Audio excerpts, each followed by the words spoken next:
Bismillahirrahmanirrahim. Assalamualaikum warahmatullahi wabarakatuh.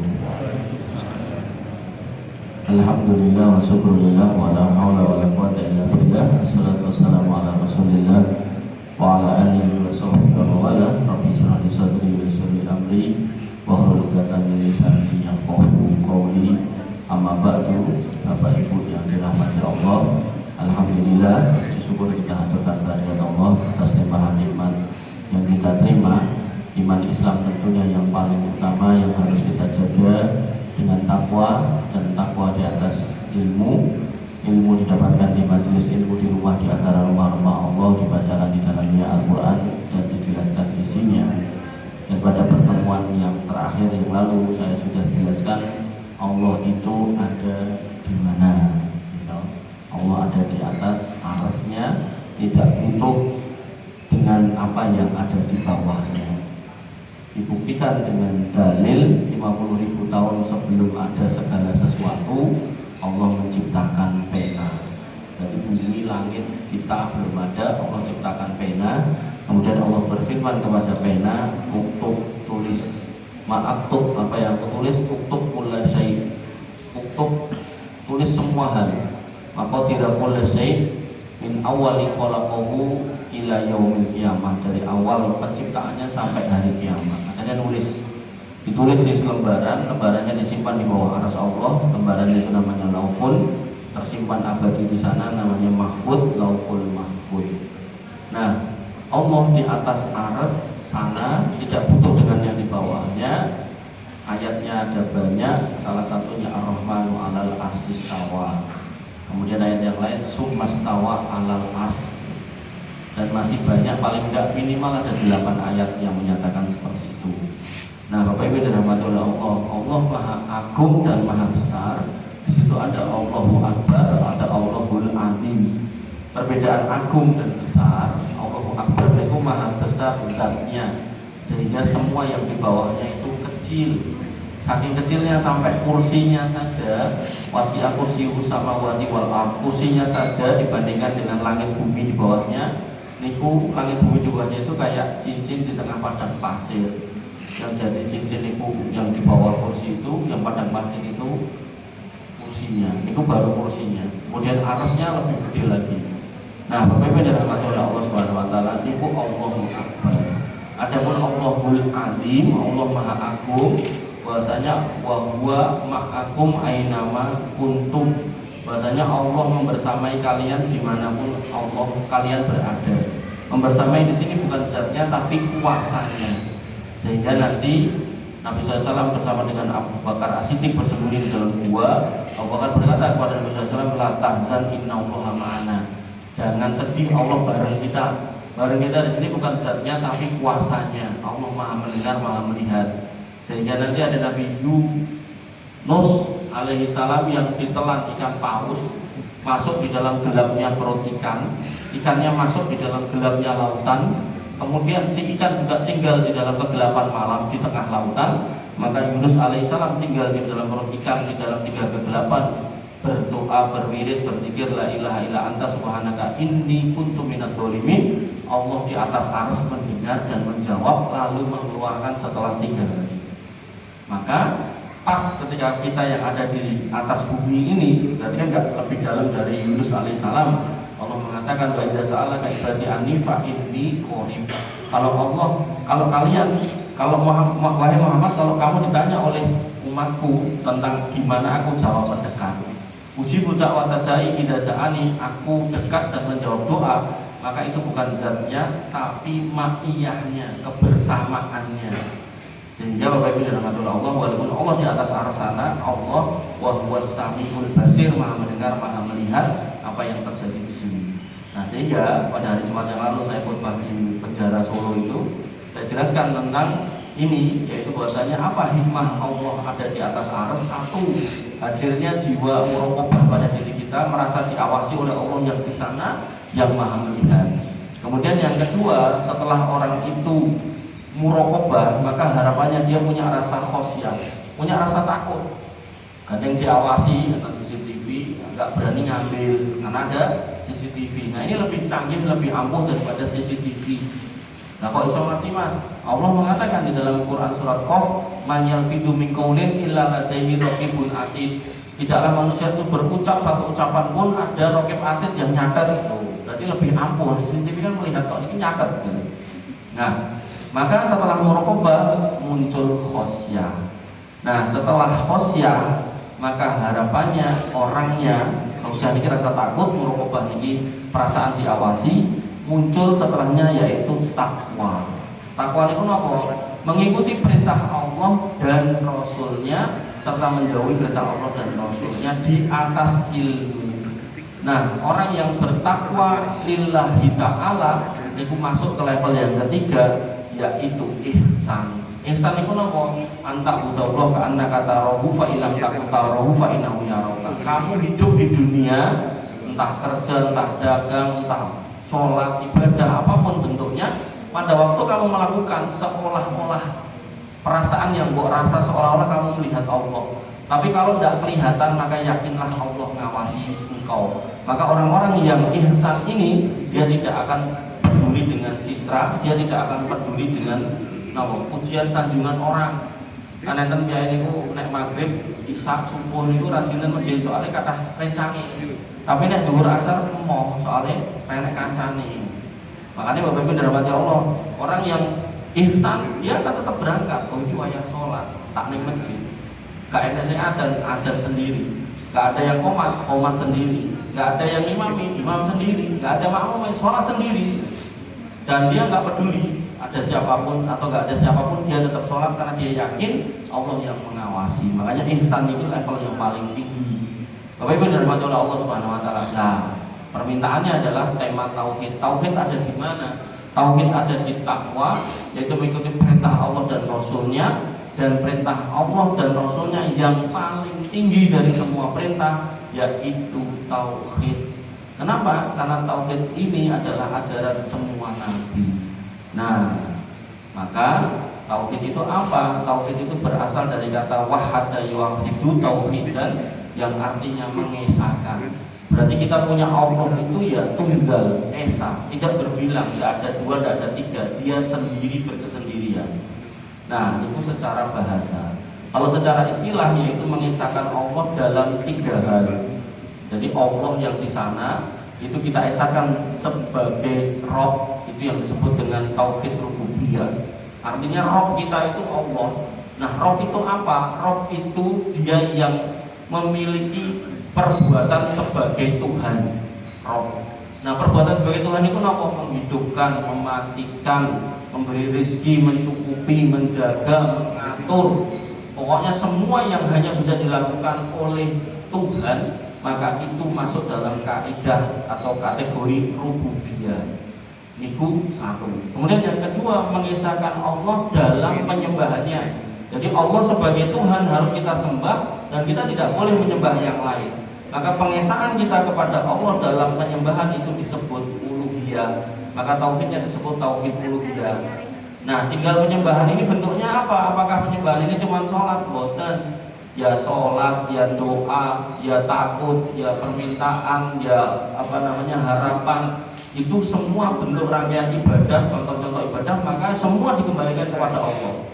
Makanya orang-orang yang gagal dalam bab rububiyah ini jatuh dalam kesyirikan. Contohnya pripun? Dia sholat, tapi begitu dagang gak laku, nyari pesugihan. Nah, ini syirik. Kenapa? Karena harusnya ketika dia sholat lalu dia dagang dan dia pengen dagangannya laku, dia harus minta kepada Allah, berdoanya harus kepada Allah. Kenapa? Ad-du'a'u wal ibadah. Yang namanya doa itu ibadah. Ibadah harus dipersembahkan kepada Allah.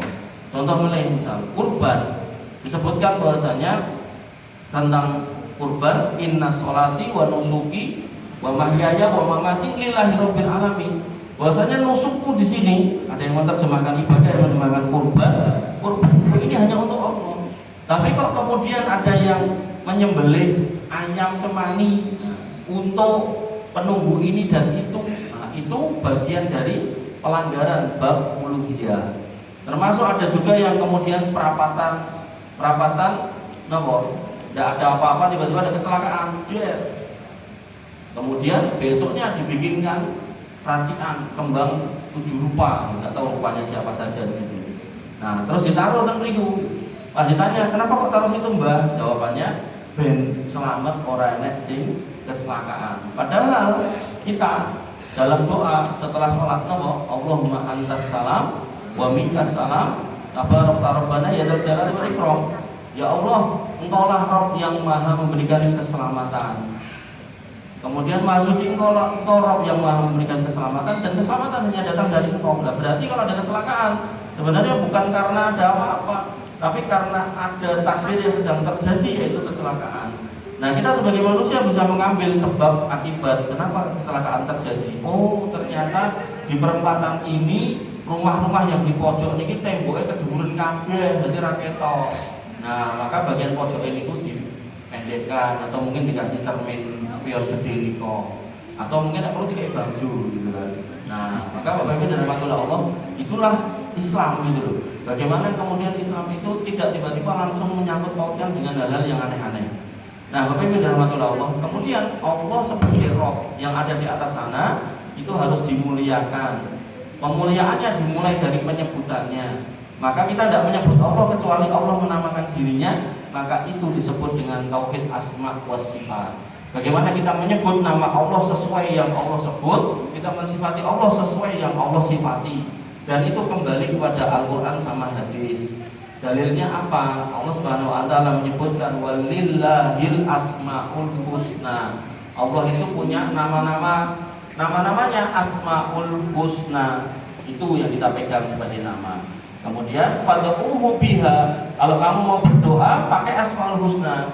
Kemudian ayat berikutnya wa dzarul ladzina yulhiduna fi asma'ih. Tinggalkanlah orang-orang yang menyebut nama Allah tidak sesuai kaidahnya yang benar. Makanya nanti Nabi mengatakan innakum satarawna rabbakum yaumal qiyamah. Kamu hanya akan mampu melihat Allah nanti hari kiamat. Kama tarawnal qamar fi lailatul badr, sebagaimana kamu melihat bulan di saat bulan purnama. Maka semua orang yang menyatakan diri di muka bumi ini sudah bertemu dan melihat Allah baik dalam mimpi maupun dalam keadaan sadar, tapi masih dalam kondisi hidup seperti ini, maka itu dusta. Sehingga Allah tidak bisa kemudian disebut dengan sebutan-sebutan yang tidak punya landasan. Nanti ada orang yang ngaku sudah nelpon Allah, nanti ada orang yang ngaku punya wirid, yang mana wirid itu menyebabkan dia dicari Allah. Nah, semua bentuk pengakuan-pengakuan ini ya, itu pengakuan-pengakuan yang menciderai tauhid asma wa sifat. Sehingga tauhid itu enten 3. Bapak Ibu yang dirahmati oleh Allah Subhanahu wa taala. Nah, ayat yang paling fundamental dalam bab tauhid ini yaitu Al-Ikhlas. Qul huwallahu ahad, Allahus samad, lam yalid wa lam yulad wa lam yakul lahu kufuwan ahad. Di situ Allah menyatakan qul huwallahu ahad. Katakanlah wahai Muhammad kalau Allah itu ahad. Berarti ini tauhid nama Allah itu esa. Tauhid nama rububiyah bisa, asma wa sifat bisa. Berarti Allah punya nama Al-Ahad. Kemudian Allahus samad, Allah tempat bergantung, satu-satunya tempat bergantung. Berarti manusia harus bergantung hanya kepada Allah. Ini tauhid apa?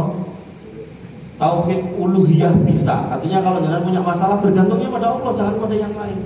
Nah, tapi koncoku dengan nang gunung kemukus dan tambah sugih Mas, itu juga salah gitu kan. Jadi tetap harus kepada Allah. Nah, tapi aku ya sudah mau Gusti Allah bolak-balik ya orang kabul.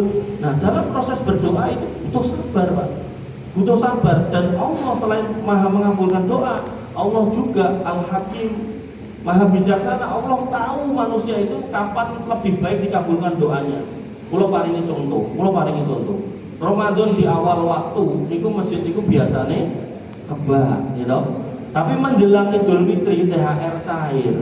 Baru 1 kali gaji loh THR cair. Niku banyak orang sudah lupa jalan ke masjid. Artinya kalau misal kita semua nih minta duit banyak lalu kabul semua, wallahu alam mungkin yang ke masjid itu cuma sekian dari sekian banyak. Makanya Bapak Ibu rahmatullah Allah Subhanahu wa taala, meminta itu wajib, harus, dan hanya kepada Allah dan harus diulang-ulang. Soal kabulnya besok, lusa, tahun depannya lagi itu tidak ada masalah dan tidak perlu kita permasalahkan. Sebagaimana halnya kita sedekah, Allah sudah punya janji. Dan Allah tidak pernah ingkar janji. Innallaha la yukhliful mi'ad. Kalau sedekah kita itu akan dikembalikan 10 kali sampai 700 kali lipat. Maka ketika kita sedekah 100.000, kok Allah sudah kembalikan 2 juta. Hakikatnya itu kan sudah dikembalikan 20 kali lipat. Maka kita tidak usah berpikir lah berarti sing 680 meneh ndi yo ora dikeke.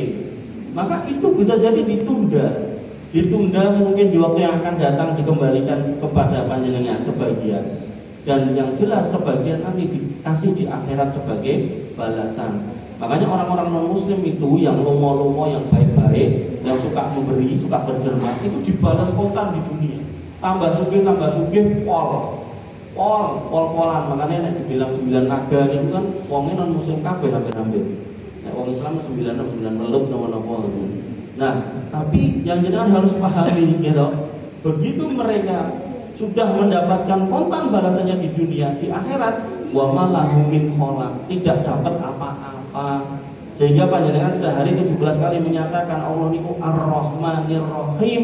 Ar-Rahman niku Allah memberikan rahmatnya kepada semua manusia, tidak peduli muslim maupun non muslim, semuanya dapat. Tapi begitu udah Ar-Rahim, maka itu hanya untuk orang beriman di akhirat. Dan rasionya Ar-Rahim niku 99, Ar-Rahman niku 1%.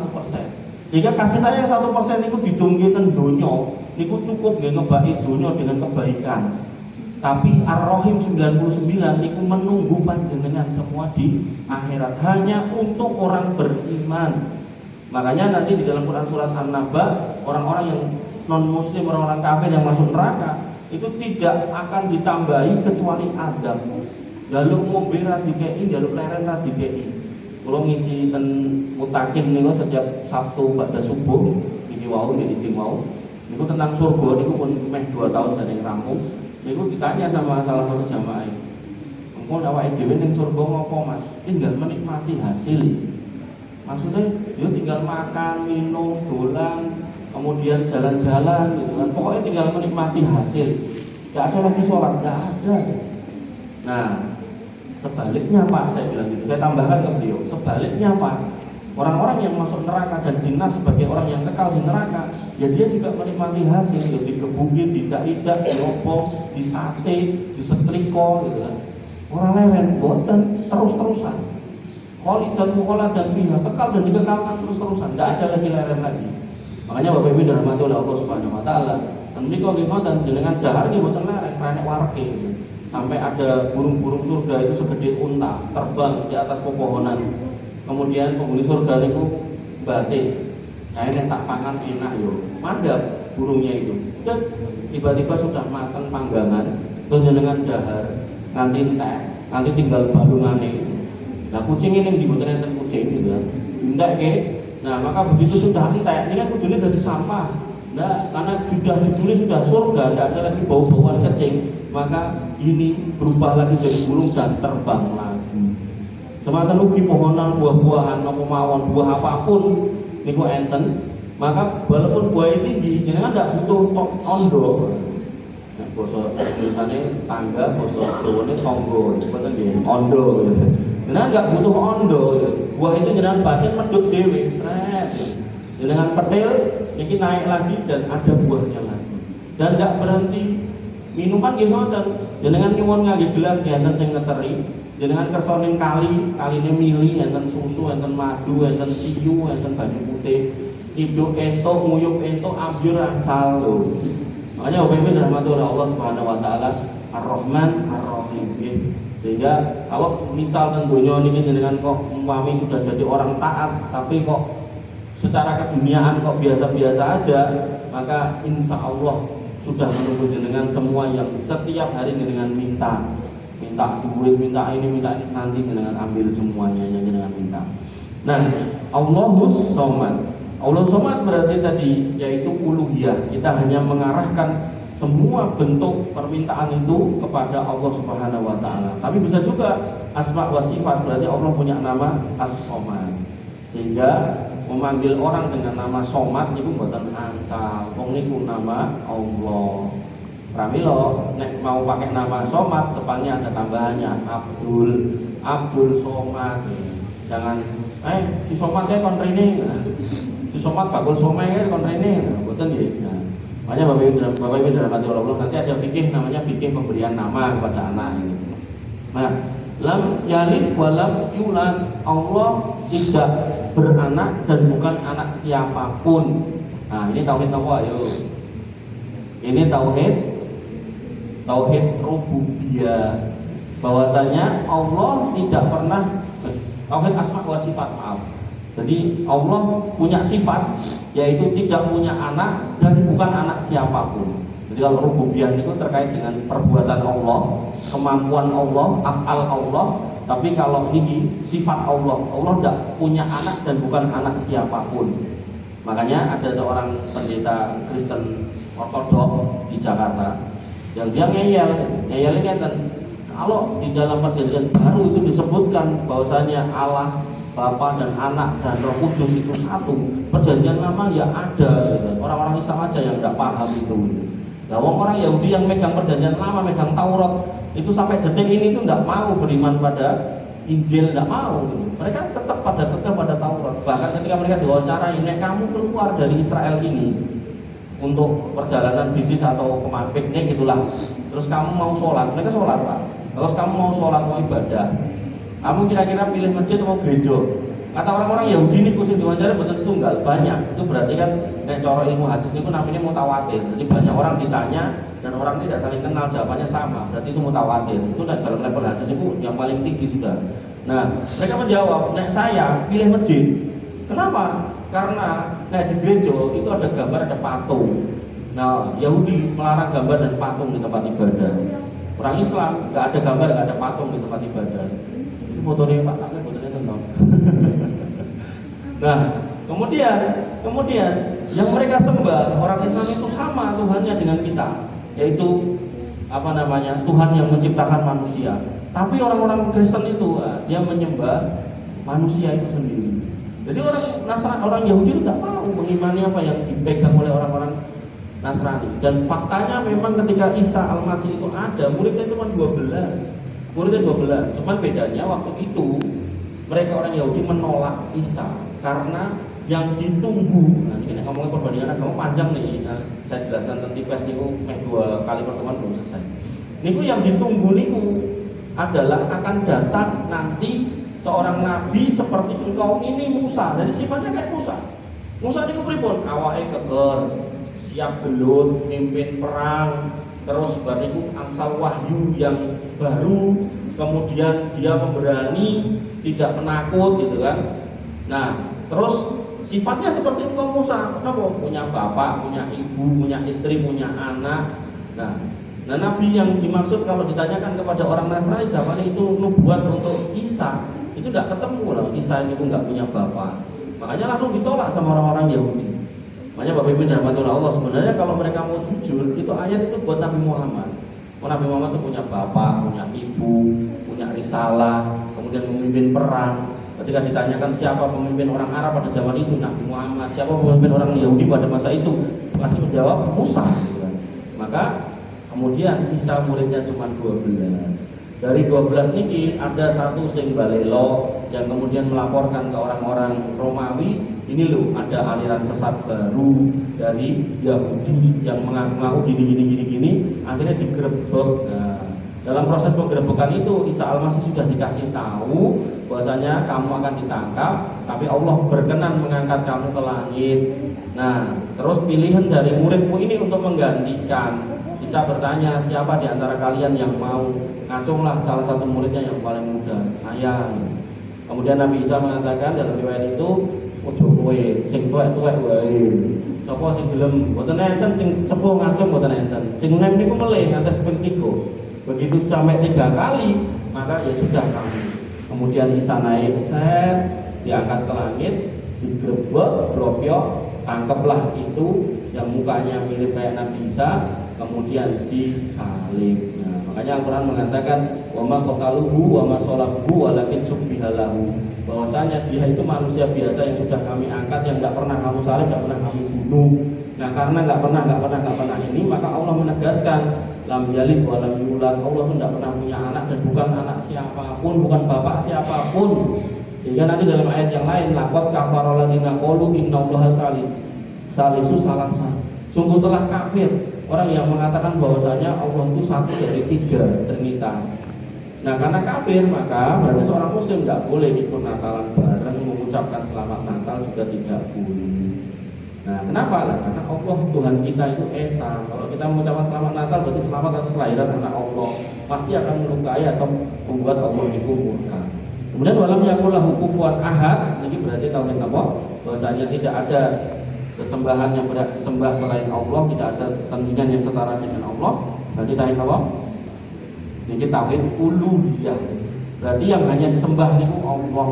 Berarti kita sholat hanya kepada Allah, kita ibadah hanya kepada Allah, puasa untuk Allah, kurban, haji, umrah semua untuk Allah. Sampai nanti ada sebuah hadis, 3 orang yang didatangkan duluan di hari kiamat. Pertama seorang yang berjihad dan mati syahid. Ditanya, "Pembian urip ngopo Mas?" "Oh aku dulu latihan perang, berjihad, lalu mati syahid membela agamamu." Kata Allah, "Dusta. Kamu melakukan itu supaya dipanggil pahlawan, pemberani." Kalian menonton kalau rebutan gelar pahlawan juga. Nah, kemudian kata Allah, "Faqad qila," dan kamu sudah dipanggil itu. Kemudian diseret ke neraka, dilempar. Karena Allah nggak menginginkan diduakan dalam urusan niat. Didatangkan lagi orang yang kedua, belajar ilmu, mengajarkannya, dan belajar Quran dan juga mengajarkannya. Jadi ini satu orang 2 profesi, ustadz sekaligus korek. Nah kemudian ditanya, "Kamu dulu ngapain Mas?" Dijawab, "Saya dulu belajar ilmu kemudian mendakwakannya, saya dulu belajar Quran mengajarkannya." Kata Allah, "Kadzabta, kamu mengajarkan ilmu supaya ayyuqala aliman, dan dipanggil wong berilmu, dan dipanggil ustadz, gus, kiai, apa oleh ulama, buya. Kemudian kamu mengajarkan Quran, ayyuqala qoriun, dan dipanggil qori, hafid. Tujuanmu ngomong itu, faqad qila, dan kamu memang hidup dipanggil itu dan kamu senang dengan panggilan itu. Dan kalau nggak dipanggil itu kamu nggak senang gitu. Jadi misal contoh nek diparingi undangan apa WA gitu kan, tulisan UST ini aku boten DKI gitu kan. Wah, itu gitu aku berarti. Dan jenenge jelas iku gitu kan. Nah, ini contoh penyakit hati. Maka akhirnya dilemparkanlah ke neraka orang itu. Nah, kemudian yang ketiga, orang kaya yang Allah wasa'allahu ilai, Allah mudahkan, Allah lapangkan rezekinya dengan segala macam jenis materi, ada uang, ada emas, perak, ada saham, ada sawah, macam-macam dia punya.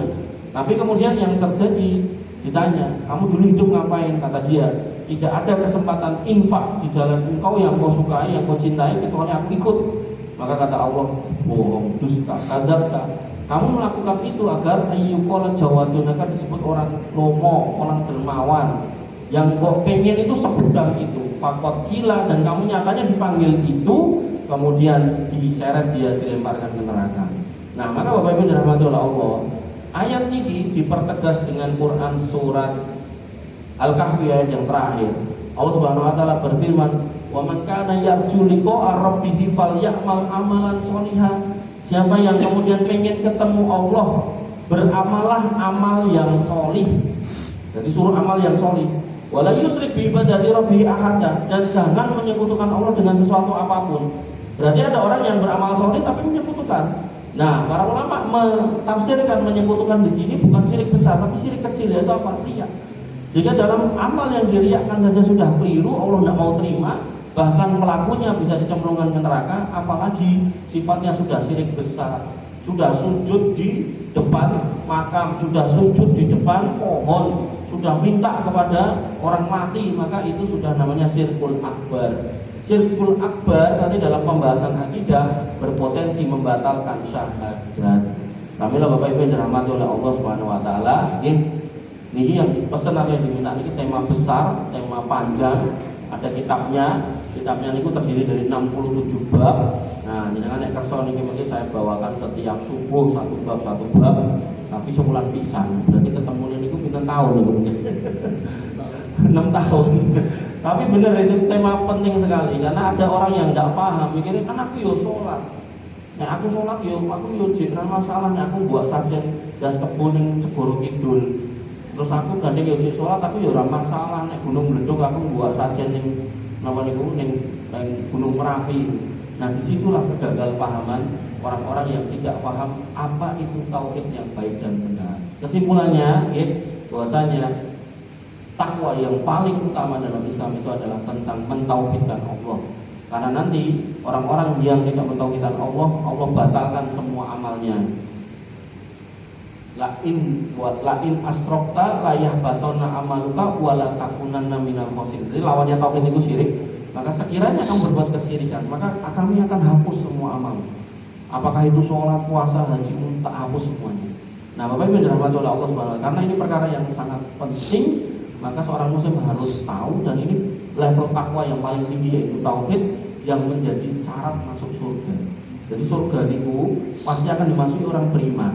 Tapi orang beriman yang seperti apa? Nah, nanti pernah ditanya, man as'adan nas bi syafa'atika yaumil qiyamah. Siapa orang yang paling bergembira dengan syafaatku ya Rasul pada hari kiamat? Kata Nabi, man qala la ilaha illallah khalisan min qalbi. Orang yang mau menyatakan tidak ada ilah yang berhak disembah selain Allah, tapi kan ikhlas lillahi ta'ala. Nah, ikhlasnya lillahi ta'ala itu di atas ilmu. Dia tahu itu apa.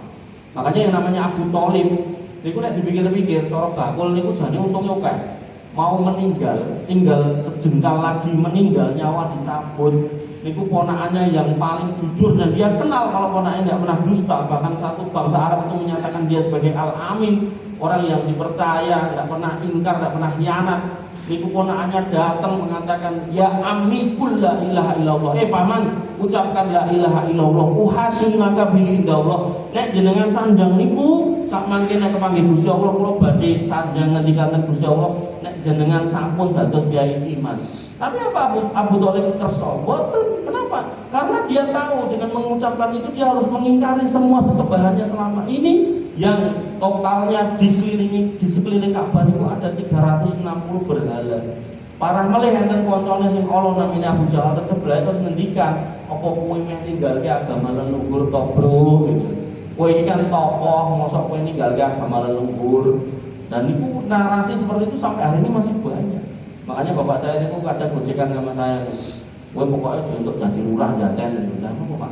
Lurah Jaten ini cek muli-muli budaya ngono kuwi, gue rasa nginggati. Nek tak inggati, wah mesti itu jadi masalah gitu. Ngoten niku. Makanya bapak saya wis pokoknya ora usah aneh-aneh sing urusan politik-politik ngono iki. Nggih, siap gitu kan. Nah, dan narasi seperti itu masih banyak. Bahkan tempat-tempat tertentu kalau kita ngomongkan ekonomi pendapatan asli daerah, itu pendapatan aslinya boten enten. Akhirnya digawe-gawe, Pak. Digawe ritual aneh-aneh. Jadi ten mriku enten mata air cacahe 7 dijibuli gawekan di, terus diwacake wacaan tertentu, terus sing nggawa niku wong wedok-wedok dengan lenjang-lenjang tertentu, terus berkumpul di satu tempat tertentu, bareng itu dilepokke enten gede, terus bareng itu didudukke kuburan, dilepokke kuburan dikai kijing, dikai nisan niku, terus didongake dikai kembang ngoten niku. Wah, semacam-macam. Maka yang tadinya tidak ada jadi ada, dan levelnya sudah level seperti itu. Akhirnya jadi enten keramaian, muncul wisatawan. Nah, dipikirnya dapat duit tapi sebenarnya dapat dosa. Makanya kemarin 2 hari yang lalu itu enten kiai itu tentang ini KTP di Indonesia sudah ada pengakuan pada aliran kepercayaan. Nah itu orang laki-laki itu kan dikanya, terus saya hatiku seneng. Nah itu apa Pak? Diwawancarai kan. Soalnya aku keyakinanku tertulis yang gini, yaitu kepercayaan kepada Tuhan yang Maha Esa. Nah, emang kenapa? Kok dengan seneng itu? Bentok buku orang perlu narik aku kiwa ke tengah. Ben aku biar damai dengan apa yang aku pegang ini. Nah, yang bertanya, yang wartawan ini tanya, dan dengan dulu agamanya apa? Kata dia, aku dulu Islam, tapi Islam abangan. Jadi dia menamai dirinya Islam abangan. Islam abangan itu Islam awam gitu. Nah, karena aku Islam abangan, ya wes. Aku mau sholat tenang dengan Islamku ya, terus tak nyari sing dalan liya, gak ketemu nih sing iki aku merasa nyaman. Makanya aku tidak butuh kitab suci, aku cukup membaca ayat-ayat alam. Nah ayat alam itu nopo? Nah agar bodong tiba, berarti yang dhuwur itu mesti tekan isor. Nah itu tapi cacil ya ngerti. Menjenengan anjlok kowe tetap tekan isor gitu kan. Nah maka Bapak Ibu dirahmati oleh Allah, melihat video itu saya pikir lama saya pikir, kok ngono ya? Ini apa ya? Kenapa ya? Kok bisa orang seperti itu? Dan jawabannya ketemu Pak. Apa? Dalam tengahnya adalah ilmu. Dalam Islam itu tidak seperti agama Hindu Pak. Hindu itu kalau jenengan sudah ada di level kasta sudra, jenengan mau naik kelas jadi brahmana nggak bisa, ongel. Bahkan jenengan nikah dengan orang sing level-level dhuwur itu sulit. Makanya Bapak Ibu dan Allah banyak orang Hindu yang masuk Islam karena seperti itu. Nah, orang ini tadi dia merasa abangan dan dia akan merasa selalu abangan, maka biar orang abang tak gawe yang bisa jadi itu gitu. Padahal sebenarnya dalam Islam ketika ada orang abangan mau belajar, nah ini dulu, mau ngaji, mau majelis ilmu, nah itu insya Allah abangnya nanti berubah jadi putih. Napa melih putrane niku didorong gandeng pake ora tau mondok, anakku tak kon mondok, ben pinter, ben ngalim, ben jadi ustaz. Ya nanti jadi ustaz. Makanya dalam Islam itu ya, orang bisa jadi apapun. Yang tadinya mustameh bisa jadi ustaz mungkin sekian tahun yang akan datang ketika belajar, dan itulah yang disebut dengan hidayah. Artinya gini, ketika jenengan merasa ada yang kurang dengan Islam jenengan, carilah di majelis ilmu. Jenengan tidak paham tentang sholat, pelajarilah tentang sholat di majelis ilmu. Ketika jenengan tidak paham tentang zakat, datangkanlah ustaz yang jelaskan tentang zakat. Jenengan tidak paham tentang tazkiyatun nufus, datangkanlah itu. Jangan sampai kemudian jenengan menikmati ketidakpahaman, sedangkan Allah sudah membuka celah fasalu ahla dzikri in kuntum la ta'lamun. Nah, kamu tidak paham, tanyalah kepada orang yang ahli ilmu yang paham agar hatimu tenang. Makanya Nabi SAW, kajian ini saya tutup dengan sabda Nabi SAW yang sering saya ulang-ulang di sini. Fastama qaumun fi baitin min buyutillah yatluna kitaballah wa yatadarusuna bainahum illa nazalat alaihimus sakinah wa ghashiyatuhumur rahmah wa hafathumul malaikah wa dzakaruhum fi man indah. Manusia kaum muslimin itu kalau masih mau kumpul di masjid membaca Quran dan mempelajari isinya, berarti ini majelis ilmu, maka Allah akan hadirkan ketenangan, ayam. Kemudian Allah akan berikan rahmat, hidayah, hidup yang terjamin, hidup yang terarah. Nanti dalam hadis yang lain, ihfadillah yahfaduka, kamu jaga agama Allah, Allah yang akan nata hidupmu. Nah, kemudian dijaga oleh para malaikat dan nama-nama jenengan disebut oleh Allah di sekitar malaikat di bawah arsy Allah itu, dan mereka akan mendoakan jenengan, Allahumma ighfir lahu warhamhu. Jenengan akan langgeng di atas hidayah ketika jenengan kerso iltizam istiqomah di majelis ilmu. Saya tambahi satu lagi, satu menit, adem masih. Nabi SAW bersabda, man salaka thariqan yaltamisu lahu fi ilman sahalallahu lahu thariqan ilal jannah. Siapa yang bingung jalan menuju surga, kata Nabi, berjalanlah di atas jalan menuntut ilmu, maka Allah akan mudahkan jalan kamu menuju surga. Sehingga Bapak Ibu yang dirahmati oleh Allah, hidayah, istiqomah, husnul khotimah sampai akhirnya masuk jannah, wasilah yang paling tepat, paling indah dan bahkan paling mudah adalah majelis ilmu. Tinggal dengan hadirkan orang-orang yang bisa mendatangkan ilmu di masjid ini, masjidnya sudah saya, sudah nyaman, dengan datangkan orang-orang yang bisa mengarahkan, menjelaskan apa yang jenengan belum paham, sehingga harapannya panjenengan semua menjadi paham. Dan kalau yang model gini kemudian di copy paste sampai level nasional, maka negaranya akan menjadi baldatun thayyibatun wa rabbun ghafur, sebuah negeri yang baik dan Rabbnya senantiasa mengampuni penduduknya. Mobil mengatakan yang bisa saya sampaikan, kurang lebihnya saya mohon maaf. Alhamdulillah. Doa kita tutup dengan doa, panjenengan aminkan semoga Allah Subhanahu wa taala merahmati kita semua yang ada di sini. Bismillahirrahmanirrahim. Alhamdulillahirabbil alamin. Hamdan sakirin hamdan na'imin hamdan yuwafi ni'amahu wa yukafi mazida. Ya Rabbana lakal hamdu kama yanbaghi li jalalika wa 'azimi sultanik. Rabbana lakal hamdu anta nurus samawati wal ardi wa ma bainahuma wa lakal hamdu la ilaha illa anta subhanaka inna kunna minadh dhalimin. Wa illam taghfir lana wa tarhamna lanakunanna minal khasirin. Allahumma ighfir lil muslimina wal muslimat wal mu'minina wal mu'minat al ahya'i minhum wal amwat innaka sami'un qaribun mujibud da'wat wa ya qadiyal hajat. Rabbana zalamna anfusana wa illam taghfir lana wa tarhamna lanakunanna minal khasirin. Rabbana ighfir lana dhunubana wa liwalidina warhamhum kama rabbawna shighara. Allahumma ighfir lahum warhamhum wa'afihim wa'fu anhum wa akrim nuzulahum wa wasi' madkhalahum waghsilhum bil ma'i was salji wal barad. Allahumma inna nas'aluka al-huda wa tuqa wal 'afafa wal ghina. Allahumma inna nas'aluka ilman nafi'an wa rizqan thayyiban wa 'amalan mutaqabbalan. Ya hayyu ya qayyum bi rahmatika nastaghits. Aslih lana sha'nana kullahu wa la takilna ila anfusina tarfata 'ain. Rabbana hab lana minas solihin. Rabbana hab lana minas solihin. Rabbana hab lana minas solihin. Wajma'na bi zumratil muwahhidin wa adkhilna jannatika jannatin na'im ya arhamar rahimin. Jannatil firdausil a'la ya dzal jalali wal ikram. Allahumma inna nas'aluka al-jannah wa ma qarraba ilayha min qawli wa amal wa na'udzubika minan nar wa ma qarraba ilayha min qawli wa amal. Ya hayyu ya qayyum bi rahmatika nastaghits. Aslih lana sha'nana kullahu wa la takilna ila anfusina tarfata 'ain. Rabbana atina min ladunka rahmah wa hayyi' lana min amrina rasada. Rabbana atina ma wa'adtana ala rusulika wa la tukhzina yawmal qiyamah innaka antas sami'ud du'a innaka la tukhliful mi'ad. ربنا آتنا في الدنيا حسنة وفي الآخرة حسنة وقنا عذاب النار وقنا عذاب النار وقنا عذاب النار وآخر دعوانا الحمد لله رب العالمين وصلى الله على نبينا محمد وعلى آله وصحبه وسلم أجمعين والحمد لله رب العالمين. Akhir kalam, assalamualaikum warahmatullahi wabarakatuh.